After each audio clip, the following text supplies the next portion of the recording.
Hi, welcome once again to M5's English language learning program, Let's Speak English.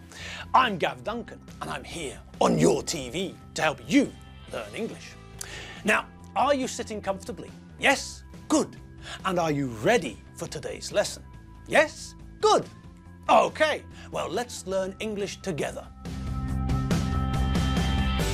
And welcome to you all. How the devil are you all? Are you all well? Are you all happy? Good. So, it's Friday. Another weekend is approaching. Are you excited? You should be. The weekend is coming. So, are the chickens of the forest ready to get ready? Ready to get ready for tonight? What? You are? You're ready already? Good God, that's too much. You're too early. It's only Friday afternoon. You can't start getting ready just yet. We've got today's English revision lesson to complete first, for one thing. And then you have to feed Gusti, Margot and Nigel. You have to give them their food for the evening. Maybe you should give Margot an energy drink, but whatever you do, make sure that you don't give any sort of energy drink to Gusti. That would be, well, dangerous, probably. Anyway, it's too early for you to start the weekend. So, follow the animal's instructions. Sit down, stop dancing about, don't fall asleep, and don't make any funny squeaking noises, okay? Right then, you've got 15 minutes to get through, and then, and only then, can you think about getting started on getting ready. Okay, so what can you tell me about this week? Eh? Well, the reason I'm asking is because it's the end of the week. We're all looking forward to the weekend, but before the weekend can start, we have to have a look at what we've seen this week. Now, this week, we concentrated on the definite and indefinite article. The indefinite article is or un, and the definite article is the. Now, let's just think about the indefinite article first, shall we? What can we remember about the indefinite article? Well, for one thing, the indefinite article means one. We use the indefinite article in place of saying one. In English, it's not normal to say that someone is one woman or one man. In English, we say that someone is a woman or a man. We use the indefinite article, or un, as a replacement for one. Now, because we use the indefinite article as another way of saying one, this means, first of all, that we can never use the indefinite article with plural and uncountable nouns. Well, just think about it. The indefinite article means one. So how could we possibly use the two ideas together?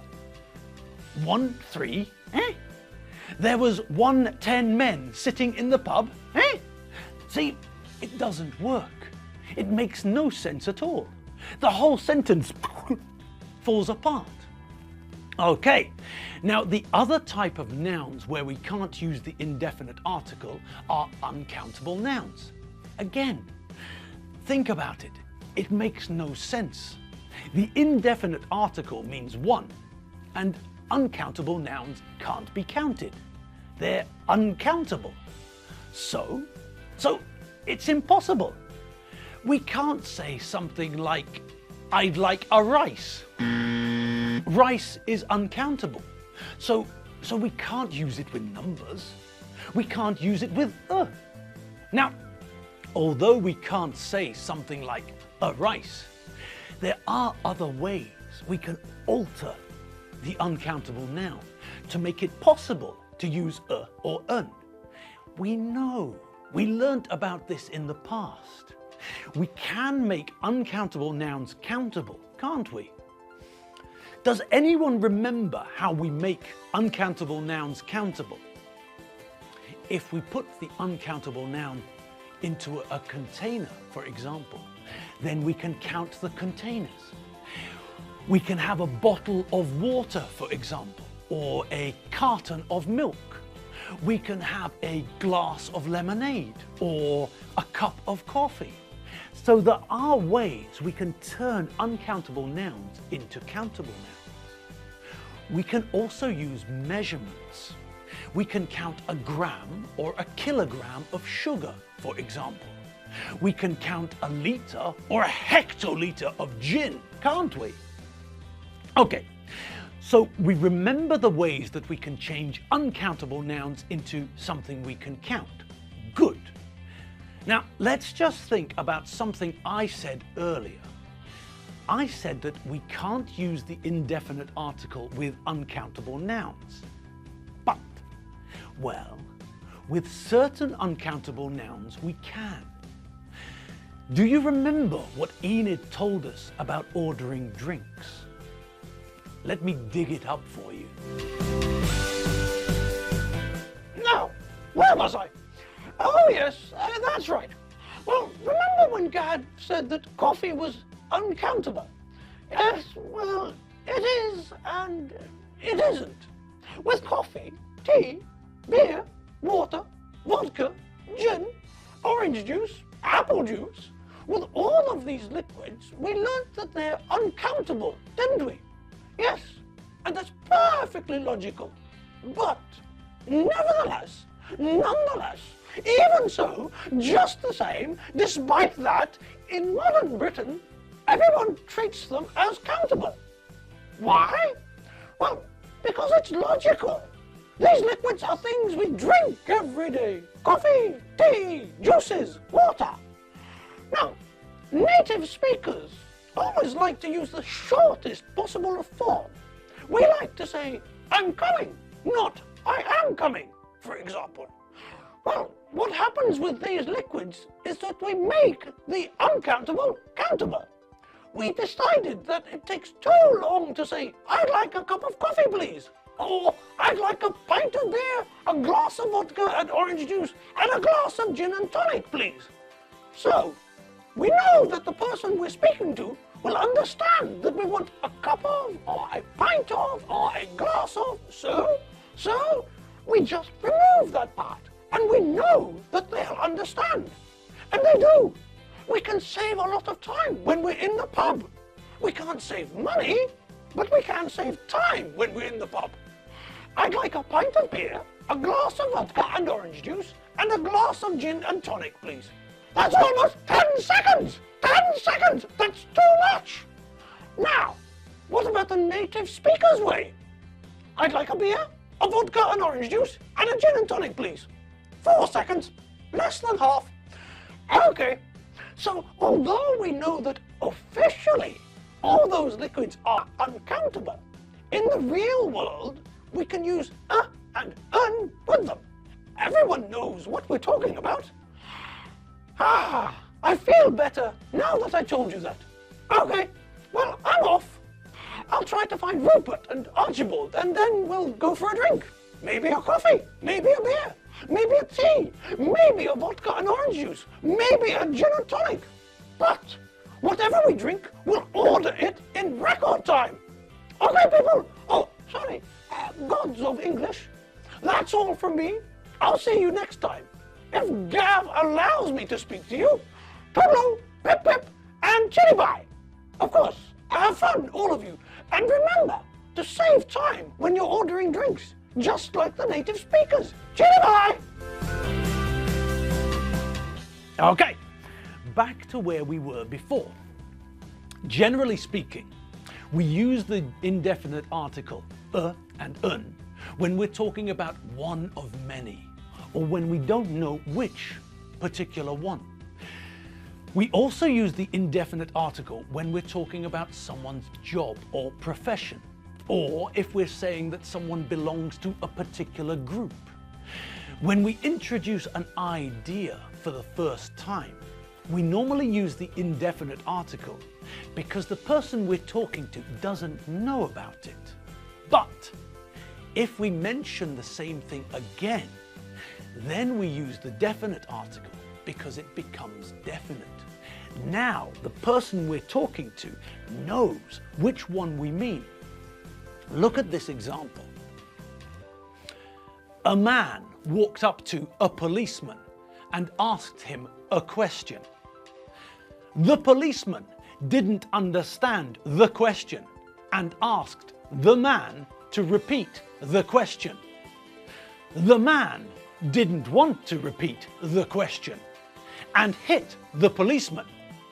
Then the policeman hit the man with his truncheon and arrested the man. The policeman called for backup on his radio. A police car came and the policemen put the man into the back of the police car. Then the policeman took the man to the police station.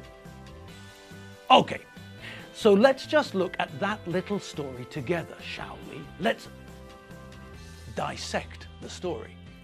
Okay, the first sentence. A man and a policeman and a question. Why are we using the indefinite article? Because this is the first time we've heard about these men. The person we're telling the story to doesn't know who they are. And the question could be one of billions. Now, what happens in the next sentence?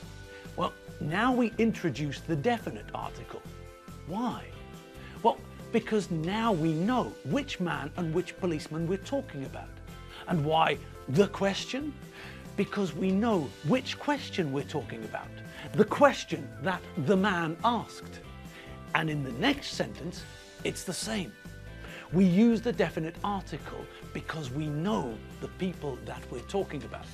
We also see that the policeman uses his radio. We're introducing a possessive adjective, and we don't use articles with possessive adjectives. We never say my t-shirt or your house. The policeman hit the man with his truncheon. It wasn't any truncheon.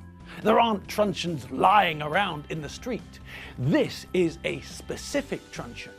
It's the truncheon which belongs to the policeman. It's his truncheon. And even though it's a definite truncheon, because we use it with a possessive adjective, we can't use either the definite or the indefinite article with it. Okay, then what happened? Well, when the backup arrived, it arrived in the form of a police car. Why the indefinite article? Well, because there are many police cars and this is one of them. Also, this is the first time we've heard about the police car. But the next part of the sentence uses the definite article again, doesn't it? Yes, because we now understand that the policemen are the policemen who are there, the policeman who arrested the man, and the other policeman or policemen, we don't know how many policemen were in the car. We know which policemen, the ones who are there. It's a definite idea, the same as the police car. There are many police cars, but we know which police car we're talking about. The one in the street, which came to help. Okay, and what about the last sentence? Well, we're using the definite article with the policeman because we know which policeman these are. And we're using the definite article with the man because we know which man we're talking about. And the police station? Why are we using the definite article with the police station? There are lots of police stations in the world. True, but we understand that we're talking about the police station in this town or in this area. And that's it. Yes, we're done for the day. And now, well, it's still a little bit early, but I suppose that you can start getting ready for the start of the weekend. But there's no need to rush. Take your time, take your time. Remember what my dad always says, softy, softy, catchy monkey. Yes, that should help you. Well, maybe. Anyway, get your chores out of the way first. Feed the animals. Give Margot an energy drink, but make sure that you don't give Gusti an energy drink.